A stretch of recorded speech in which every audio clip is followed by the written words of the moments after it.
Welcome to the Grief Dreams podcast, where we have conversations with guests about their life, loss, grief, and of course, grief dreams, which can be dreams of the deceased. If you want to know more about the topic and your host, please visit the website griefdreams.ca. To support the podcast, please go ahead and rate it. For additional ways to support the show, please see the episode show notes. Before I move on with the show, I would like to give a territory acknowledgement. Long before Canada was formed, the Stalo people were the original land stewards, and they have lived here since time immemorial. They continue to live in the unceded Stalo territory known to settlers as the Fraser Valley and Lower Fraser Canyon of British Columbia. I recognize and honor the contribution that Indigenous peoples have made and continue to make to our community and the topic of grief dreams.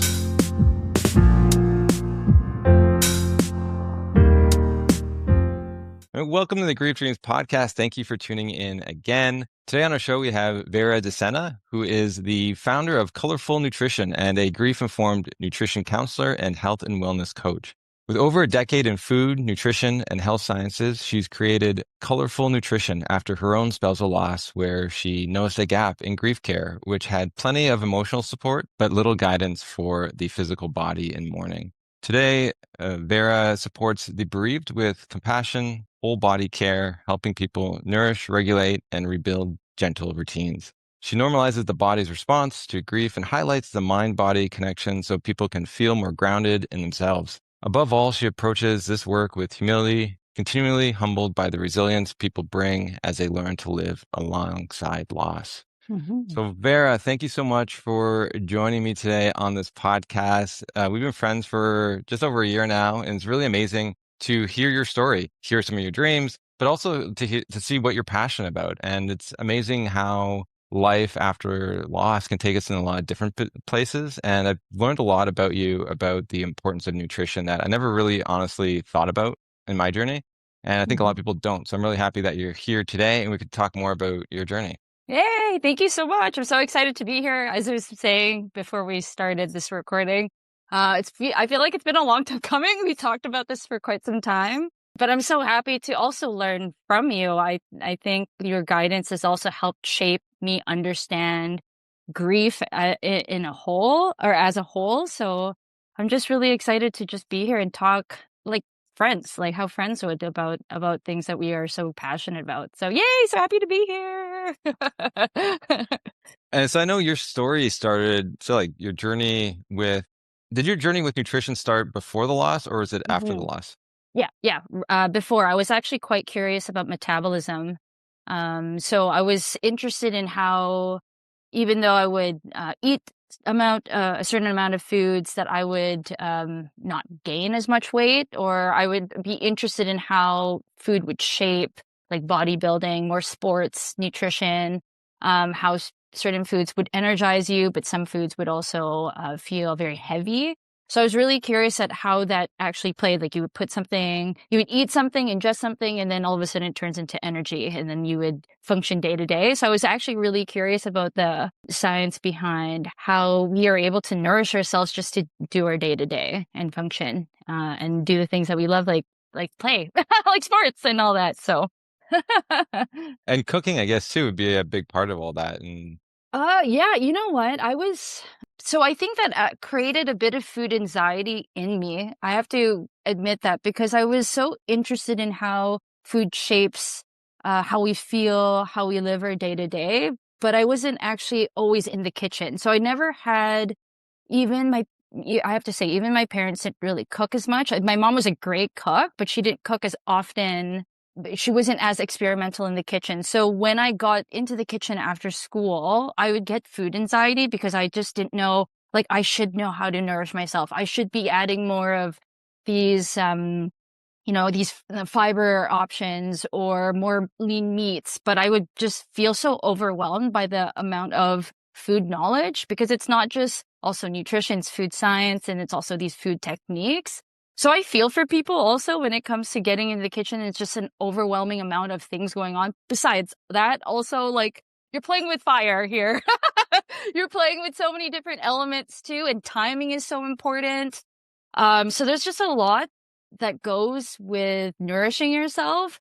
So I think even understanding the food anxiety bit coming into even like the nutrition bit, I understand where some people might come from when there's just an overwhelm of so many things going on. And to be quite frank, also, I feel like people who are in the nutrition dietetics, in that career focus or that profession focus, there is a little bit of food anxiety there too, because I'm sure I'm not the only one. And then I could speak on this and how that plays into grief as well. It's like, I should know better. And I didn't like that because it's so much pressure on yourself to eat nutritiously, but there's so much more to food than that. And so that's why I want to also zoom out from just the nutrition bit, because I think food is so important. Socially, it's so important. Emotionally, it's so important. Culturally as well. But when you get too much into the tidbits of like, oh, this has vitamin C or zinc or creatine, when you get too much into the weeds, that can get overwhelming for some people. So it's just starting off with the basics, I think, is really important. Yeah, I think as you're saying, sometimes people zone out when you start talking about like what's in the food. As long as it kind of like tastes good, they're like good. The moment you call something like it's a vegetarian meal, they're like, I'm out. And like they haven't tried it, but just like those words are like triggering for them in many ways. And so Mm, sometimes it's just like said, creating that space, and you may know what's in it, but yeah, they don't. But that's okay as long as they're getting yeah, some of those vitamins and minerals within them. And yeah, so yeah, yeah. looking with your partner, what was your partner's name? His name is Leo. Leo. And so how did you and Leo kind of like do food together and nutrition together? Like I'm guessing that was part of the relationship in some way, since you loved it and you had such a desire to sort of learn more. It must have like crept into the relationship a little bit, right? Yeah, for sure. I would say that. I would say so. Not in what you would think though, because I was more focused on food security. One of the main forefronts of colorful nutrition is to also understand the social determinants of health. So we're not the environment really shapes also our health behaviors and our food choices as well. So where Leo came from was a very difficult background. He didn't have, I think he had a tumultuous upbringing. And so I was really curious how even something like that can affect somebody's nutrition as they age, as they grow older. So I was really curious in that. And so I did a lot of, at least in school, I did a lot of volunteer work with food security initiatives. So really speaking on equitable health, food security, making sure that, it's like food is a right. Food is, we have the right to have access to nourishing, safe, and affordable meals. So I'd be doing a lot of volunteer work with food banks, food nutrition programs in schools, marginalized communities. So I kind of brought just we connected through just maybe the pain in our upbringings. And so that showed in food for me. I know I talked a bit about like the nutrition point, and kind of similar to what you're saying. Sometimes it's like, I don't really care about the vitamins, minerals. I just want to eat. And I'm sure most people feel this way. It's interesting. It's really important. In some ways too, because there's such thing as having vitamin deficiencies. But again, that social part about food, I think is the most important, the connection. And so when I volunteered for this food security program for again marginalized members, because sometimes we think food literacy or nutrition literacy is a common knowledge when it's not. Some people don't even know how to use an oven or a stovetop. And so I would be teaching community members how to just use the basic tools. And I found it so rewarding, and I found so much purpose and meaning in that, just the simpleness of how we gather through food, but cook together, eat together. And that speaks, I think, to what I'm trying to push for, is just having that comfort around meals, like having a calm, regulated nervous system during meals, I think is far more important than just what we eat or the nutrient value in what we eat. So yeah, that's how we connected. At least that's where it tied in together. We cook. We love to eat. He's French, by the way, half French, half Fijian, and so his French background. Actually, it was him who really made me think about textures in foods. And I remember I would gulp down meals, and he'd be like, how does it taste? I'm like, oh, it tastes good. It's like, okay, what else though? Good is just so simple. What else? What can you explain to me why this food tastes good? And so that got me thinking like, oh yeah, I have to think about flavors. I have to think of food pairings and how this person may have um different textures, and so I love that part about food too, that it's experimental and it's creative and it's also just so nourishing. It's just food, right? I could talk all day about food, clearly. No, Too that's much. amazing. I Yeah, really like well, there's to so many elements, Yeah, and I right? like the story of like how food was connected to him, right? Like Yeah. a lot of times we talk about our education and our research, but I think too it's like it starts in certain places, and for him to provide that space to asking you new questions that you haven't been Yeah. asked before about food, about the taste, and even about slowing down and like all that sort of stuff while eating, which I believe I Mm. think you're saying in our other talks, like how important that is, just like to not like scarf it down, but like Hmm. also, mindfully eat. And then on top of it, I remember hearing a story on how he connected with food with you. What was there something to do with notes? I believe he was pairing notes with food for you. Pairing notes? What type of notes? Like Did musical he? note? No, like notes, like like just like I don't know, love notes or whatever. Did he ever do Oh that? yeah, the Yeah. post-it notes. Oh yeah. Thank you for bringing. See, this is why I love food, because there's so many elements, because we do this every day, and I think maybe we think of we because we eat every day, we don't think about the nuances that come with our food habits. I think we make like 16,000 food choices, like honestly, like per day or something. Or maybe I'm just like over exaggerating, but there's a lot of we think about food a lot more than you think. Yeah. So it's so endearing. I love him so much. Now that you brought that up, thank you so much. It's a beautiful reminder. Being stressed out as a student, as all can imagine, and not having time to pack food is also a big thing. I would stress out in the morning, and of course, like my alarm is going off, and I'm just trying to get ready for school, and then all of a sudden, I just like grab my lunch and just like run out the door, hoping I won't miss my bus. Then once I'm in school, calm down. After now I have a break and I'm able to eat, then I would open up my lunchbox and there's a note saying enjoy your meal. Just these small acts of love. You're scrambling in the morning, and then just to be able to have a moment to yourself, unpack your lunch and see a note. It's just, and then you're just every time you take a bite, you're just always going to think of that like what a sweet, sweet person to be able to like, I know she's going through a lot right now, but I know this small like act of kindness by writing a post-it note and saying like, hey, I hope you enjoy your meal is just a beautiful small act of kindness. Yeah, I really found that when you told the story, it was like so heartwarming, and Hmm. how we like you can use food and food gatherings as a way of creating a space for love. And I Yes, think that's kind of like the big part of it. It's like you have the nutrition, but also, you're creating the environment for that food, just a part of it, but also there's a space of love that's being created within it and how we show our love and how people see love. And so I think that was absolutely. amazing that he was able to do that for you. And so could you talk a little bit more about now like his death, and how was it sudden? Like, what happened with him? Yeah, yeah, yeah.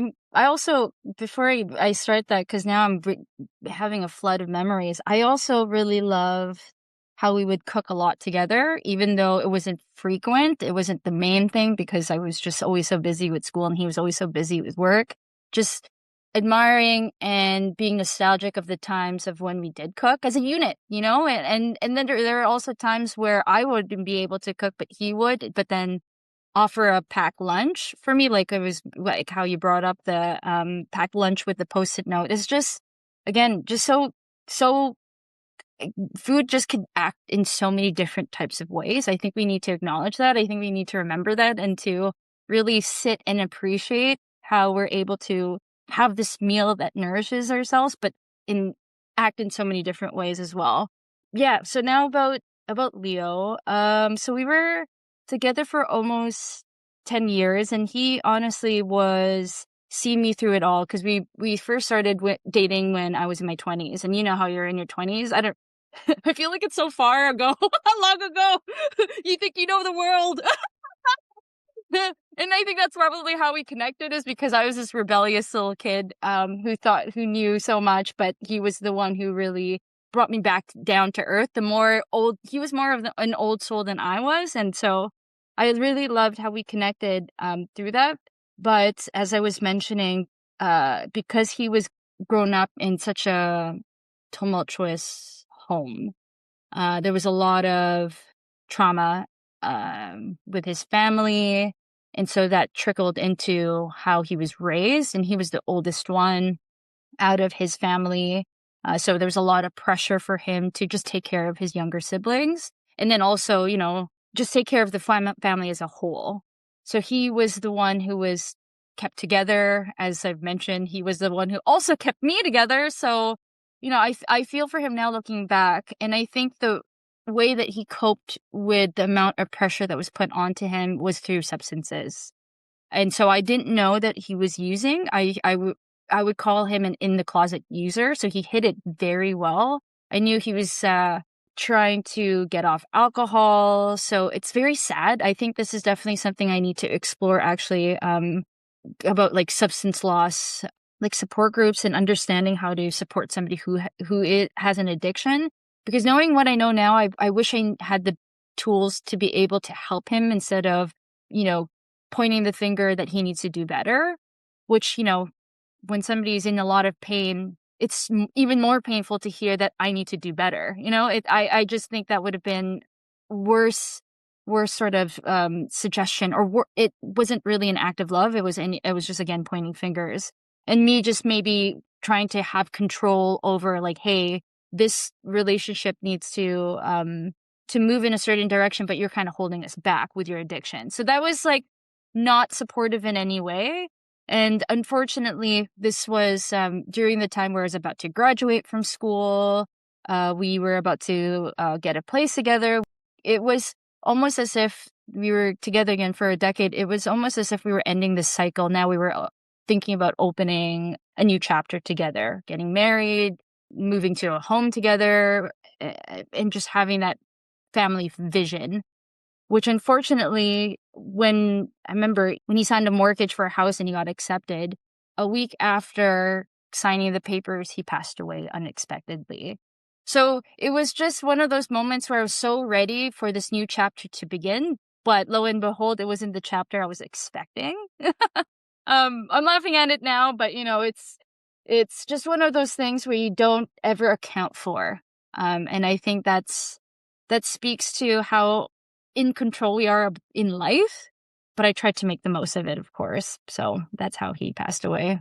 Wow. And it's such a difficult part of that change, as you're saying. Not only it's sudden, but you also had these hopes, these dreams, and this house that you're going to move into, which would be such a beautiful experience, like with a partner, to be able to get something new, something your own, and Yeah. start this like really beautiful next chapter of your life. And so, Mhm. did you end up moving into the house after? Could you, because I know that would be also very difficult to go into a house that you were going to plan to do it together and then you have to do it alone. Like, so what was that like with that transition, Yeah. even just with housing? Yeah. Yeah. Yeah, that's a very good question. I couldn't. So he passed away in our apartment.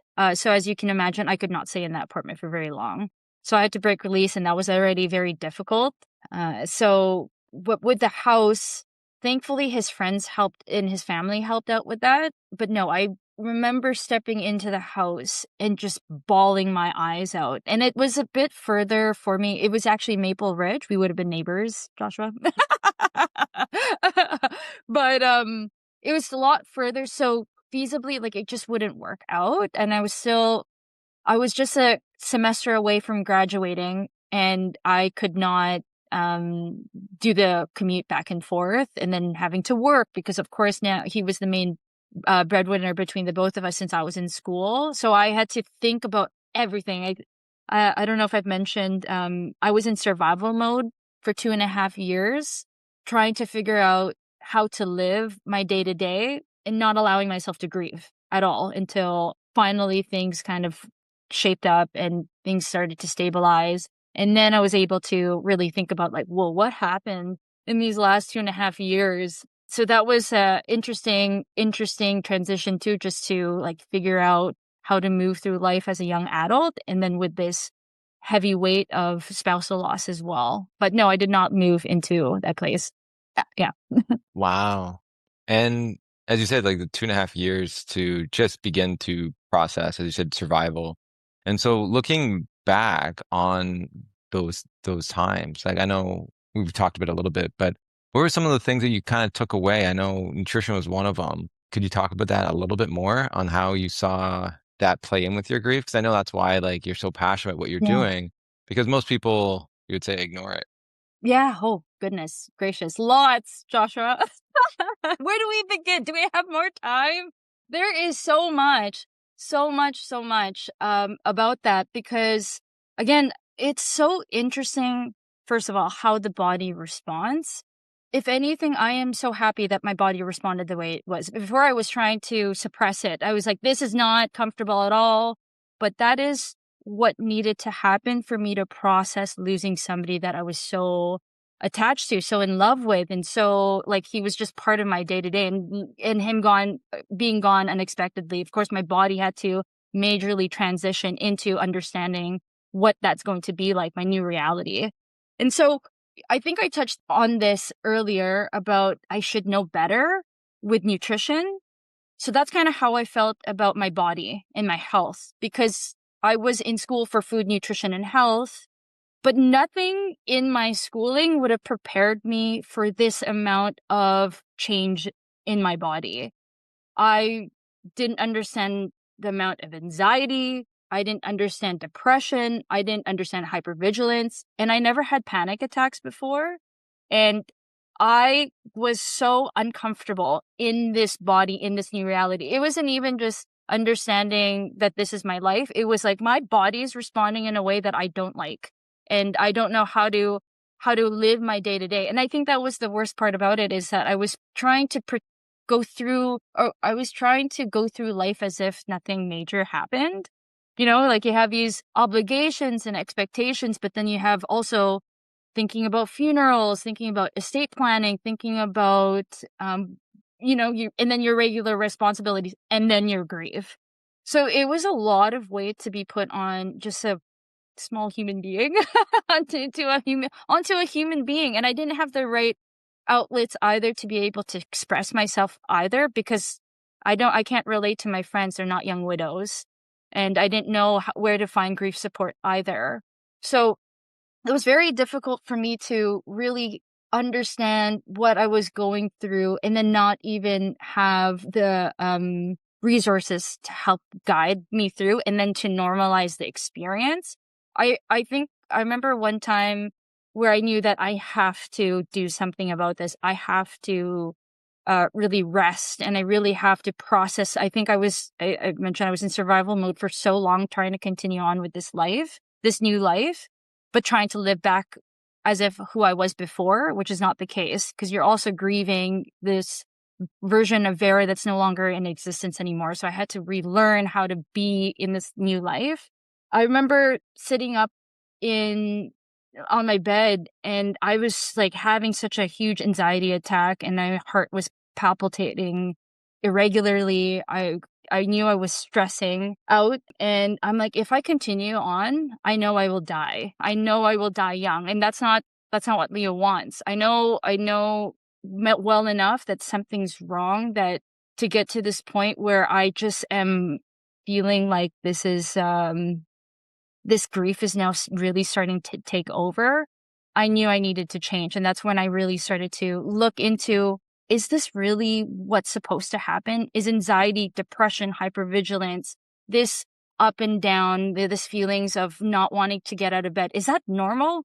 And all above? Yes, which is unfortunate part of the grieving process, but it is what needs to happen for the body to understand how to live this new life, or understand that, yes, this is pretty horrible. This is horrific.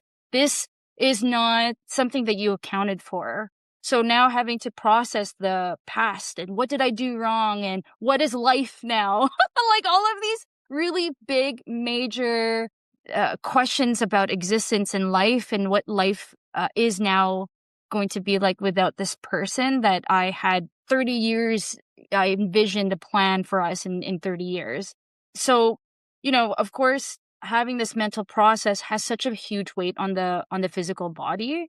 And so I think it was really important for myself to, first of all, rest, sleep as much as I needed to. And that's where, I understand where you're coming from with grief dreams. It's just so important to rest. It's so important to slow down. It's so important to ask for help when needed. It's important to just be able to find community where I'm able to, or where anybody who's grieving is able to express themselves, because holding it in is not gonna, it doesn't help, because it really changes the physiology of what's going on in the body if you're in constant stress. And so that's where I really want to focus on, is normalizing that is what happens. That is indeed what happens. But how do you take care of yourself during that intensity? How do you take care of yourself? It's not only about like re-regulating yourself, but it's also understanding that during the process of learning what it's like to live with your love, or your lost loved, how do you take care of yourself during those times as you're processing, but also making sure that the body is able to withstand that pain, I think is really important. And you said like you had so much difficulty when it comes to the health and just seeing yourself deteriorate in different ways, Yeah.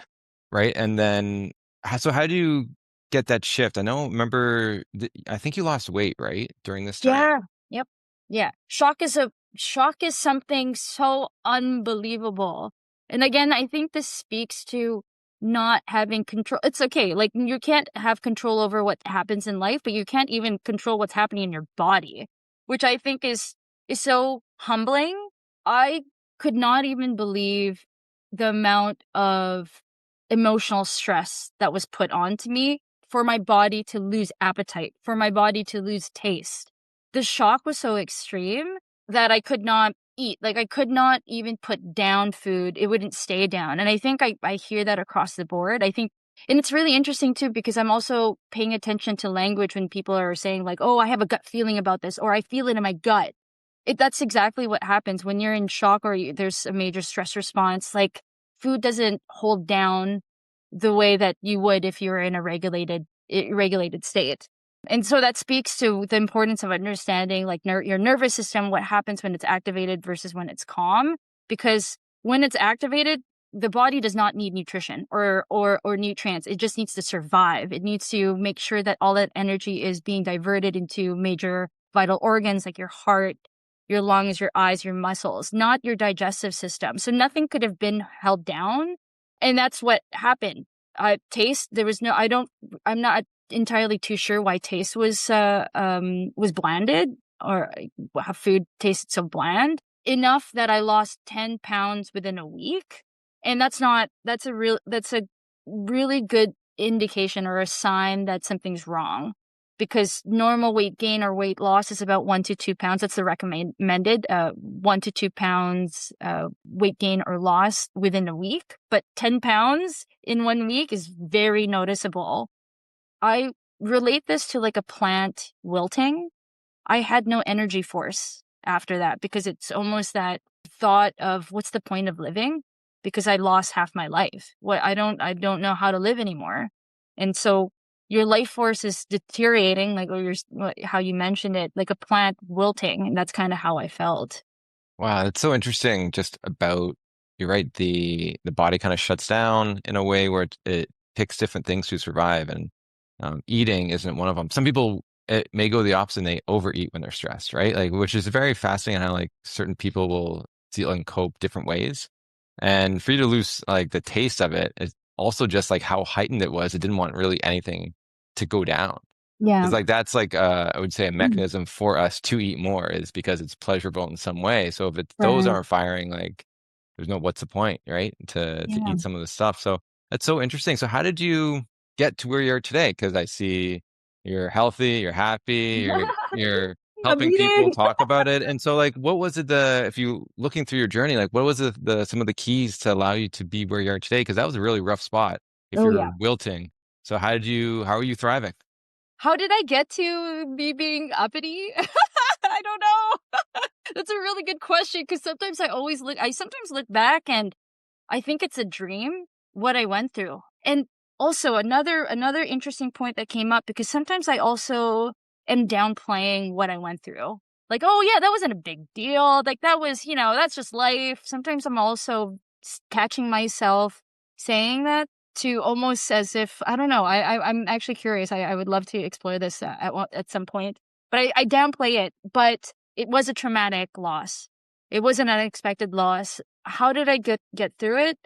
Oh my goodness. I would like to say trying to really understand what I went through was such an important part of wanting to continue. It's almost as if it's like creating passion and pain, or combining passion and pain into purpose. You know how people say like, oh, find your purpose, find your passion, or use your passion as your purpose. I'm like, I'm actually finding the pain point to be my purpose in continuing, because I see so much lack of grief care or grief literacy. So it was so tough for me to find safe spaces to talk about my grief. Again, being a young widow, being experiencing a traumatic loss, I didn't have the right tools or the right places.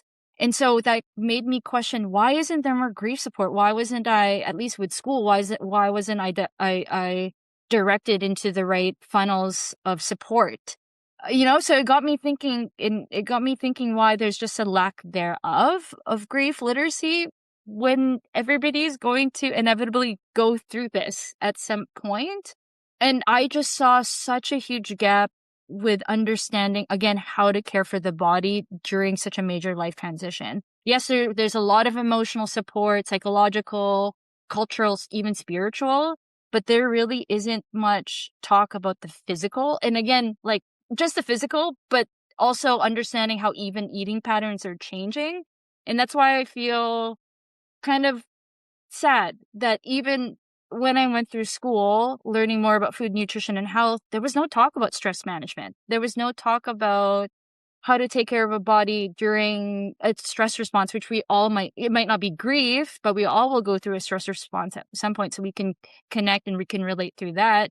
But there was no talk of that. And that was such a missing part of maybe how can we push for grief literacy, so that and build better coping strategies, so that maybe somebody won't go through like chronic illnesses that we see today, or have to use, like short-term solutions like prescription drugs, or different approaches like eating or using substances as well to cope for something that's very universal. That's what it means to be in this world, and to be a human. So I think that's what's pushing me. I really want to understand, and I really want to focus on the gaps and how to push for maybe grief literacy in the health space. But I feel like that's not the easiest road to get into. So it'll be a long road. So that's going to keep me focused for a while. I think it's beautiful, just finding purpose through your pain. And that's kind of like how I got here to do what I'm doing with, Mm. the Grief Dreams Yeah, yeah. platform, and then just raising awareness to, as you said, a part of what it means to be human and grieve that isn't getting a lot of airtime. And Mm-hmm. so same thing with the nutrition and the physical body. Sometimes they'll touch on it very quickly, but there's such a big topic that, so like, we need to know more about, to know how to support people and ask different types of questions to them. And I think that's what I love about the dreams thing, is because I can ask people a question that a lot of times no one's ever asked them. And Yeah. so, what are some questions that you can ask people about your physical body, or even nutrition or food, that maybe people just haven't thought about asking someone who's grieving? Ah, good question, because this relates to what we talked about actually in your class. Well, I thought of this, and it actually came out sporadically. This is why I think conversations are so important, because sometimes you have an idea, but to say it out loud, it just develops this thought process. So my thought process about, approaching a griever, or approaching somebody who's now is going through the grief journey, aside from asking, how are you doing? What can I do to help? It's also asking, what have you been eating lately? Or even just scratching that and just coming in with food. When you're going through the grief process, who has the energy to even get out of bed and shower? You know? even just to put something in a microwave can feel so insurmountable. So I think this is really important, at least like for friends, and maybe even asking yourself, like, what have I been eating? How have I been nourishing myself? So I'm able to do the hard stuff, like be gentle on the body. But there's also something just so magical about showing up with food. Like we touched on how Leo would write post-it notes on my food, even though I was stressed in the morning, you know? So how much more if somebody's actually going through the grief response and just showing that act of kindness through food?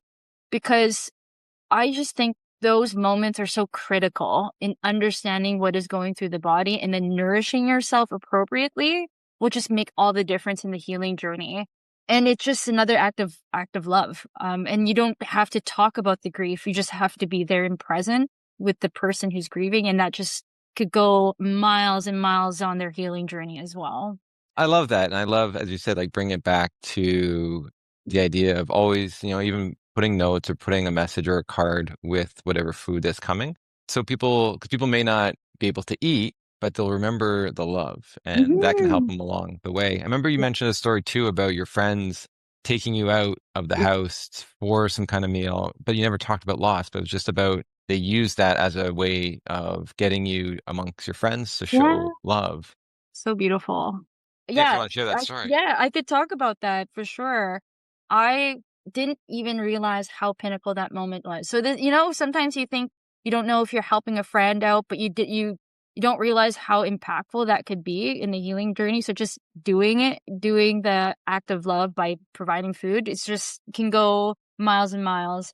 Yeah, so this is with my friends. So I grew up with them. I went to elementary school with them, and they learned that I am now a widow. They actually knew Leo as well because we've been together for over a decade, or sorry, for about a decade. And so they asked me, "Hey, let's grab some food." And I haven't seen them for quite some time too. They invited me to go to our elementary school. So they brought food over. We sat at a picnic table, and we were just reminiscent of us being bratty kids. you know, and it was the first time I actually was able to taste my food. It was the first moment where I could actually eat an entire plate of food. And it was, I don't know if you've had this experience before, where you haven't eaten for so long, and so you're like scarfing it down, and you're just like everything tastes so good, even though it's just like ramen noodles, like it was just the most tastiest meal, because I kind of speaks to, again, the importance of being in a safe and comforting place when you're eating. And so I was with my friends that has seen me grown up. They've seen me before I met Leo. They've seen me before the grief. They've seen me before, again, us just being kids on the playground, trying to understand how the swing set works, or playing tag, and just us dreaming about life. It was such a beautiful moment because they never brought up the grief. They never asked like how I was doing. We just sat there, acted as if we were like, it was just my first instance of feeling normal again without the weight of the grief. It wasn't me forgetting. I think that was me learning how to live with life with the grief. And it doesn't need to always be my main focus all the time. Like, I could also enjoy a meal with friends and talk about life before us being like 10 years old, and not have to think about the adult problems that we think on a day to day. So it's so important. I think friends, it's just, again, like such a small act of kindness that can go a long way. I love that. I love said like you were able to eat too, and they probably didn't even know what the struggles they were going through. And I think sometimes just that those acts have ripple effects that we just don't never Mhm. see until you're on a podcast and they hear it and they're like, "Oh my God, like that was me." That Us, yeah, yeah, that's us. yeah.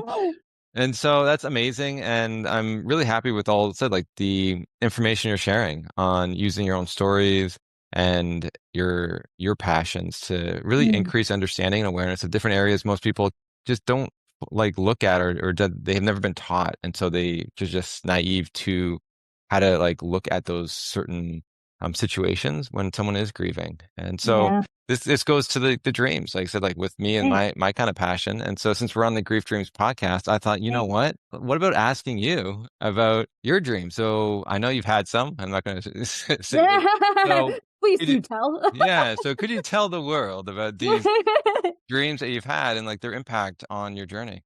Yeah, I've had, oh my goodness. I think I even mentioned that there are moments in time where I don't necessarily remember the dream, but I would wake up crying.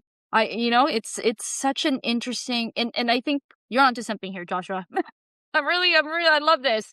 I love this because it's like I needed to let it out because when I woke up, I felt this sense of relief, even though I'm like, I don't know what happened. I was, of course, like unconscious or I was unaware, but I woke up. I think I remember, but dreams just kind of dissipate upon waking up.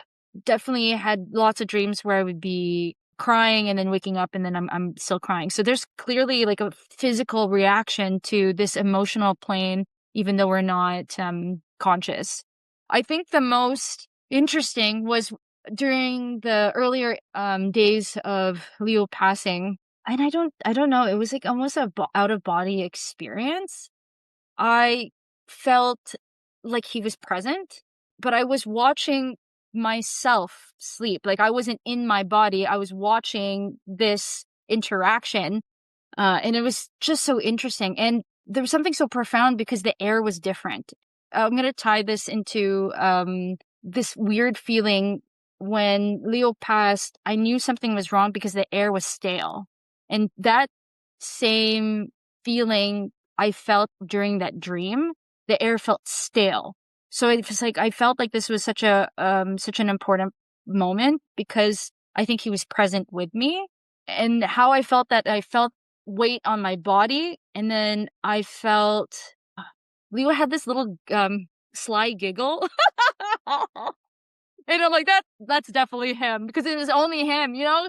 Little behaviors that only this one person you know will do that with you, not maybe with anybody else, but with you. So he always had this like sly laugh, almost as if he's trying to make trouble. But I heard that. I heard that. I felt the weight of his body on my chest, and I was crying. And I just think that was him coming and apologizing and saying, "I'm sorry. I didn't mean to." It was almost because I think I was angry too of him leaving abruptly and leaving the way that he did. I think this was his way of like, "Hey, haha, sorry, I made a mistake, but I'm here." And I felt so much um it wasn't forgiveness, but I felt like there was a weight off because I also blamed myself for why he passed away. But I think that was him also saying, like, it was an accident. It wasn't your fault. You didn't push me into substances. And it was also me blaming myself for not catching that because I didn't know he was overdosing at that time. So I think he was also saying, like, hey, everything's fine. It's not you to blame. Let go of that. And so I think that was his way of communicating with me that this is something that I don't need to put more weight on, to put more blame, because the guilt and the shame is definitely another emotion that's just very heavy. And so I think that was a beautiful. So I don't know. Is that a dream? That was an out of body experience, but it wasn't. Is that what quote unquote dream is? If were you sleeping?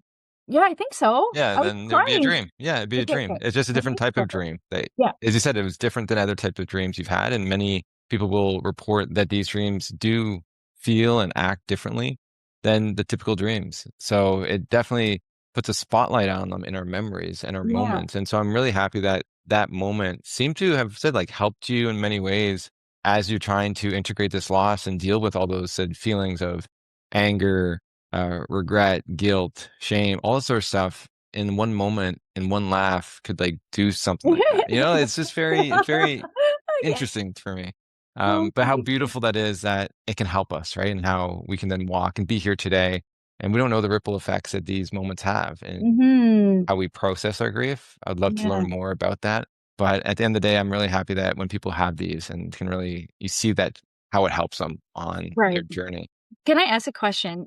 Do you find the connection of making sure that there's an appropriate sleep routine to help create like a grief dream, or, like having the right, like factors into ensuring maybe somebody could get a grief dream?